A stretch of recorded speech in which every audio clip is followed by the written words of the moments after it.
Today, the Jewish state refuses to be a victim of a nuclear holocaust. Uyu munsi leta y'Abayahudi yanze kuba igicibwa cy'ihonyorabwoko rishingiye ku ntwaro kirimbuzi z'igihugu cya Iran. Nk'umuyobozi mukuru w'igihugu nasobanuye kenshi ko Israel itazigera yemera ko abashaka kudutsemba bubaka uburyo bwo kubigeraho. Iri joro Israel ishyize mu bikorwa ayo magambo binyuze mu bikorwa bifatika. Twateye ahantu hakomeye cyane Iran ikoreramo gahunda yo gutunganya uranium. Twateye ahakorerwaga gahunda zabo zo gukora intwaro za kirimbuzi. Twibasiye ikigo nyamukuru cya Iran gikora ibyo i Natanz. Twibasiye n'abahanga ba Iran mu by'ubumenyi bwo gukora bombe za kirimbuzi. Twanibasiye gahunda ya Iran yo gukora ibisasu bya balistike. Umwaka ushize Iran yohereje ibisasu bya balistike 300 kuri Israel. Buri gisasu cyari gifite toni y'ibiturika kandi buri kimwe cyari gihangayikishije ubuzima bw'abantu amagana. Bubaha ibyo bisasu byashoboraga kuzajya bihangayikisha abarenga ibihumbi ahubwo za miliyoni. Iran iri gutegura gukora ibisasu ibihumbi 10 bya balistike mu myaka 3 iri imbere. Tekereza gato, toni ibihumbi 10 z'ibisasu bigwa ku gihugu kingana na New Jersey. Iyi ni impamvu ikomeye kandi itihanganirwa nayo igomba guhagarikwa. Iran iri gukora ku cyo yise gahunda nshya yo kurimbura Israel, kuko nk'uko mubizi ya kera yo yarapfuye. Iran n'imitwe ikorana nayo byagerageje gukikiza Israel umuriro binyuze mu gitero cy'akaga cyo kwa 7 Ukwakira. Ariko Abisirayeli cyane cyane abasirikare bacu barabyutse nk'intare barwanira igihugu cyabo. Twatsinze Hamas, twasenye Hezbollah, twagabye ibitero ku mitwe ya Iran muri Syria no muri Yemen. Iran yaduteye kabiri umwaka ushize, natwe tuyisubiza imbere mu gihugu cyayo. Ariko mu kwirwanaho tunarinda abandi, turinda n'abaturanyi bacu b'Abarabu nabo bagiye bahura n'ubugizi bwa nabi bwa Iran. Ibyo twakoze kuri Hezbollah byafashije gushyiraho guverinoma nshya muri Libani no guhirika ubutegetsi bw'igitugu bwa Assad muri Syria. Abaturage ba Libani na Syria babonye amahirwe mashya yo kubaka ejo hazaza heza.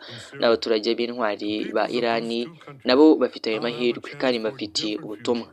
Intambara yacu si mwirwanya, turwanya ubutegetsi bw'igihugu bwababereye umuzigo imyaka 46. Nizera ko umunsi wo kubohoka ku bwoko bwanyu wegereje, kandi nibigera aho ubushuti bukomeye hagati y'abantu bacu babiri ba kera uzongera buganze.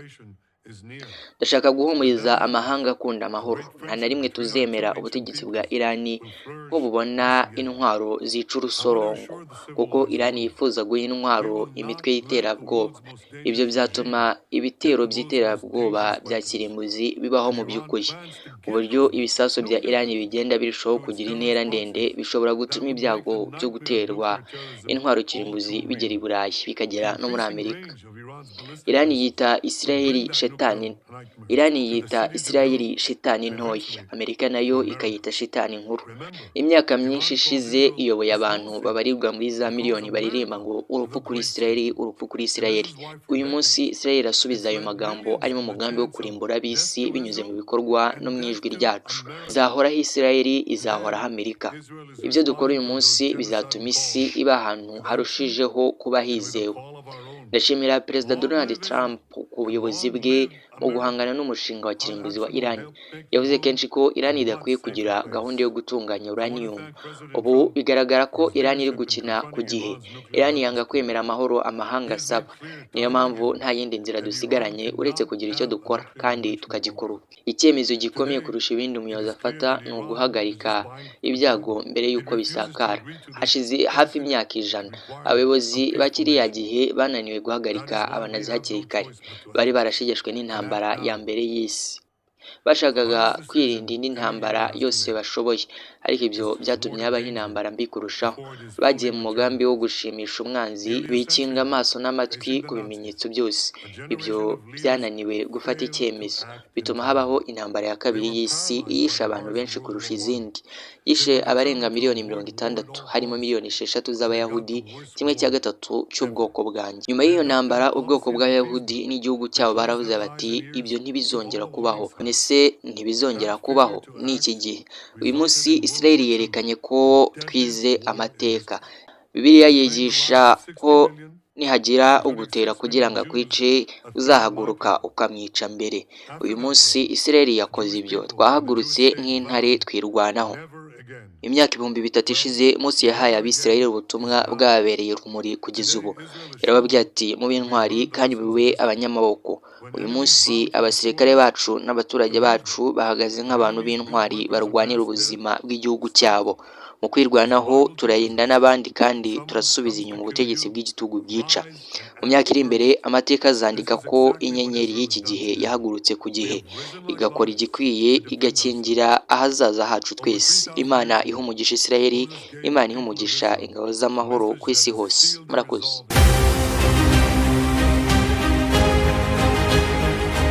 Ndabasuhuje. Isirayeli yongeye kugaba igitero mu mujyi wa Tehran ku gicamunsi cyo kuri uyu wa 15 Kamena 2025 nyuma yo kwica abasirikare bakuru ba Irani, kwangiza ibikorwa remezo bya gisirikare byayo ndetse n'ububiko bwa peteroli. Amakuru y'iki gitero yemejwe n'umuyobozi w'ingabo za Isirayeli Brigadier General FP Defrin mu kiganiro yagiranye n'abanyamakuru. Yagize ati ntabwo tubihagarika ubu, no muri iyi saha turi kurasa ahantu henshi muri Tehran. Dushaka kwangiza bikomeye gahunda z'intwaro kirimbuzi ndetse no gusenya imbaraga z'igisirikare mu rwego rwo gukwama mu nkokora no kugabanya ubukana bw'ibishobora guhungabanya umutekano w'iwacu. Brigadier General Defrin yasobanuye ko mu ijoro ryakeye nabwo Israel yarashe ahantu 80 muri Iran. Muri rusange ikaba imaze kurasa ahantu 250 kuva ibitero byahawe izina rya Rising Lion byatangira mu minsi 2 ishize. Umuyobozi wa Tehran Mehdi Chamran yatangaje ko uyu mujyi nta bwihisho bwihariye bw'ibisasu ufite, bityo ko abaturage bari guhungira mu bice by'inyubako biri munsi y'ubutaka ndetse no mu mihanda iri munsi y'ubutaka. Chamrani yagize ati muri Tehran nta bwihisho dufite, abantu bagiye mu bice by'inyubako biri munsi y'ubutaka. Dushobora gutegura imyanya imodoka ziparikamo munsi y'ubutaka nk'uko twabigenje ubwo Saddam yaturasagaho. Bitewe n'uko umutekano wo muri Tehran utizewe kuva ibi bitero byatangira, bamwe mu baturage baho batangiye guhungira mu bindi bice byiganjemo ibyaro. Igisirikare cya Israeli cyasabye abaturage ba Iran begereye inganda zikora intwaro ko bakwimuka bwangu kandi bakirinda kuhasubira mu gihe batarahabwa irindi bwiriza.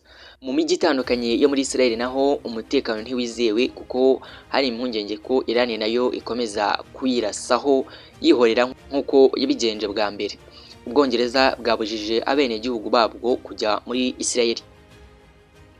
Minisitiri w'ububanyi n'amahanga wa Iran Abbas Araghchi yatangaje ko igihugu cye kidashaka gukomeza kurasana na Israel, ariko ko nikomeza kuyigaho ibitero nacyo kitazahwema kwihorera. Minisitiri Araghchi yagaragaje kandi ko iyi ntambara ishobora kwagukira no mu bindi bihugu kuko ngo Israel ntiyarasa muri Tehran mu gihe itabyumvikanyeho na Leta Zunze Ubumwe za Amerika.